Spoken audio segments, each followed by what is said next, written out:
Guys welcome back एक बार फिर से। जैसा कि आप सभी लोग जानते हैं, मैं हूं मनीष और आप देख रहे हैं मनीष टेक्नो कारवा। फ्रेंड्स, वैसे तो डेली यूट्यूब पे एक से एक नए वीडियो आते रहते हैं, उनका कोई मोल नहीं होता, लेकिन मैं मनीष आपके सामने एक और वीडियो लेकर के आया हूं टेक्नोलॉजी से संबंधित, आपके फ़ोन से संबंधित। इस वीडियो में मैं एक ऐसे टॉपिक पर बात करने वाला हूँ जो शायद आप सबको जानना बहुत ही ज़रूरी है। जरूरी इसलिए नहीं है कि उसका यूज़ है, जरूरी इसलिए है कि आप जो भी फ़ोन यूज करते हैं, आप जो भी टैब, जो भी लैपटॉप या डेस्कटॉप यूज करते हैं, उस सभी चीज़ों में इसका बहुत बड़ा मायने रहता है। जी हाँ फ्रेंड्स, आज हम बात करने वाले हैं प्रोसेसर के बारे में। कल मैंने वीडियो में बताया था कि रैम क्या होता है, रैम के टाइप्स बताया था, रैम का यूज बताया था, कम रैम और ज़्यादा रैम में डिफरेंस बताया था। लेकिन आज की इस वीडियो में मैं आपको बताऊंगा कि प्रोसेसर क्या होता है, क्या प्रोसेसर के बिना कोई भी फ़ोन चल सकता है, लैपटॉप चल सकता है या नहीं, और अगर नहीं चल सकता है तो क्यों नहीं चल सकता है, और यदि चल सकता है तो प्रोसेसर का उसमें यूज क्या होता है, और इस सारी डिटेल्स मैं इस वीडियो में क्लियर करने वाला हूँ। तो उम्मीद है कि अगर आप एक गेमर्स हैं, अगर आप ज़्यादा फ़ोन यूज करते हैं गेम के लिए या किसी भी कार्य के लिए, तो आपके लिए वीडियो बहुत ही नॉलेजेबल होने वाली है।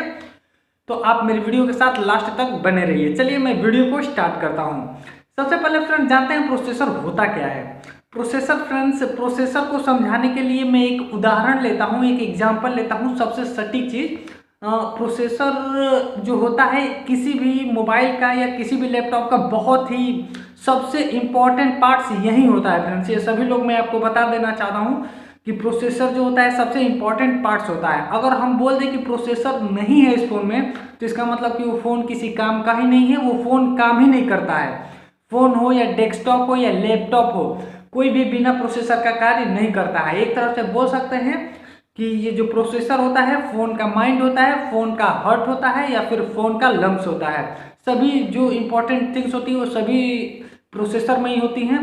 प्रोसेसर को डिफाइन करने का सबसे बेहतरीन तरीका यह है फ्रेंड्स कि प्रोसेसर जो होता है वो सभी डाटा को एक्सेप्ट करता है या फिर उसको पूरा रीड करता है। एक तरह से अगर एग्जांपल लूँ मैं, तो जैसे मान करके चलिए कि आपकी शरीर है, अगर आपकी पूरी बॉडी में से हम आपके माइंड को हटा दें, आपके माइंड को हटा दें, तो सिंपल सी बात है, आप समझ सकते हैं कि आपकी बॉडी काम नहीं करेगी, बिल्कुल काम नहीं करेगी, क्योंकि आपकी बॉडी का सभी पार्ट्स जो हैं वो माइंड के रीड पे ही वो कार्य करते हैं। जस्ट लाइक दैट प्रोसेसर का भी यही कार्य होता है किसी भी फ़ोन या लैपटॉप में। अगर प्रोसेसर नहीं रहता है तो कोई भी पार्ट्स फ़ोन का कार्य नहीं करेगा, या फिर लैपटॉप हो या फिर डेस्कटॉप हो, कोई भी कार्य नहीं करता है। अब समझ लेते हैं कि प्रोसेसर कितने प्रकार के होते हैं और इनका कार्य क्या होता है।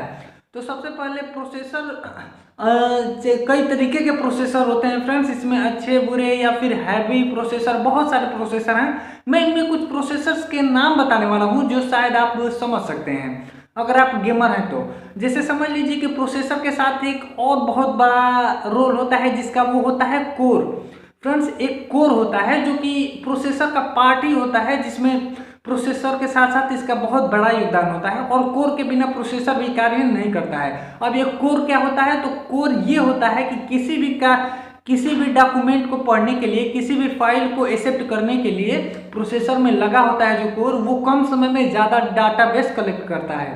कहने का मतलब ये है कि जैसे कि आप कोई भी चीज़ रीड कर रहे हैं, जैसे आप पीडीएफ बना रहे हैं या फिर फ़ोन में आपका कोई भी, आप एक साथ 6 या 7 एप्लीकेशन खोले हैं, उसको रनिंग करा रहे हैं आप अपने फ़ोन में, तो कोर जो होता है वो प्रोसेसर का एक पार्ट होता है, और कोर जो होता है कम समय में सभी जितने भी रनिंग ऐप्स हैं उन सभी के वर्क के लिए कोर जिम्मेदार होता है, और कोर उन सभी को कलेक्ट करता है।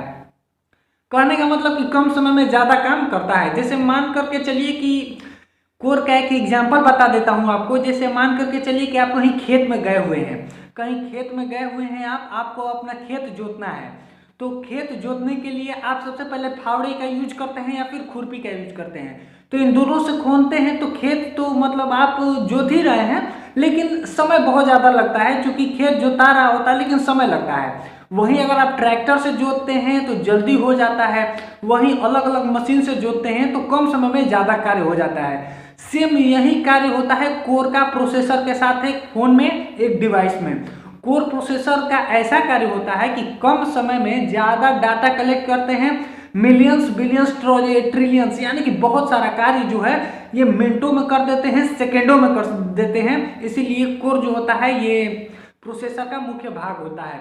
अब कोर जो होता है वो अलग अलग टाइप्स के होते हैं, जैसे कि सिंगल कोर होता है, सिंगल जो बेस्ड होता है उसमें एक कोर होता है, सिंगल कोड कोर हो जाता है, कोड कोर में जैसे कि 2 हो जाते हैं, ड्यूअल कोर में 2 हो जाते हैं, कोड कोर में 4 हो जाते हैं, हेक्सा कोर होता है, उसके बाद से हेक्टा, मतलब ऐसे ऐसे 3-4 कोर हैं जो आप साइड में देख पा रहे हैं। जितने भी कोर हैं इन सब में अलग अलग कोर हैं, 2 हैं, 4 हैं, 6 हैं, 8 है, 10 है।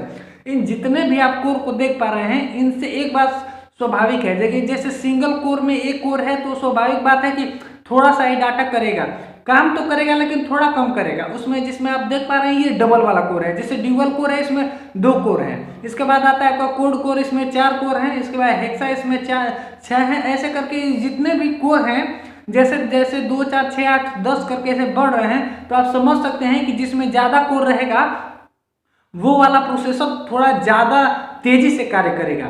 जैसे आप गेमिंग करते हैं तो आप आजकल देखते हैं ट्रेंडिंग में ज़्यादा है, फ्री फायर है, पबजी है। आप अगर इसमें सिंगल कोर या डबल कोर वाले को यूज करते हैं तो आपका फ़ोन उतने अच्छे से नहीं चलता है, या फिर आपका गेम उतने बेहतर से रिस्पॉन्स नहीं देता है जैसे आप चाहते हैं। तो उस अनुसार आप देखते हैं कि जैसे जैसे कोर बढ़ रहा है 2, 4, 6, 8, 10, इसमें आप अब कॉमन सेंस भी यूज कर सकते हैं कि इसमें आप यूज करेंगे किस में ज़्यादा पावर है कि आप यूज करेंगे तो आपका गेम ज़्यादा बेहतर चलेगा। तो मुझे उम्मीद है कि आप समझ सकते हैं कि कौन सा प्रोसेसर आप यूज करेंगे तो आपका फ़ोन ज़्यादा बेहतरीन होगा, जिसमें कोरों की संख्या ज़्यादा होती है। क्योंकि ज़्यादा होने का मतलब ये है कि वो ज़्यादा बेहतर काम करेगा, ज़्यादा अच्छा कार्य करेगा। तो फ्रेंड्स ये होता है प्रोसेसर का कार्य, और इसीलिए इस प्रोसेसर को हर डिवाइस का जो है मुख्य पार्ट बोला जाता है, मेन पार्ट बोला जाता है। मुझे उम्मीद है कि आपकी मेरी ये वीडियो आप सबको जरूर पसंद आई होगी प्रोसेसर से रिलेटेड। और अगर वीडियो पसंद आई होगी तो हमें आपसे कोई सपोर्ट नहीं चाहिए, बस आप लोग मेरे लिए एक छोटा सा कार्य कर दीजिए, आप हमारे चैनल को सब्सक्राइब कर दीजिए और ऐसे ही टेक्नोलॉजी से रिलेटेड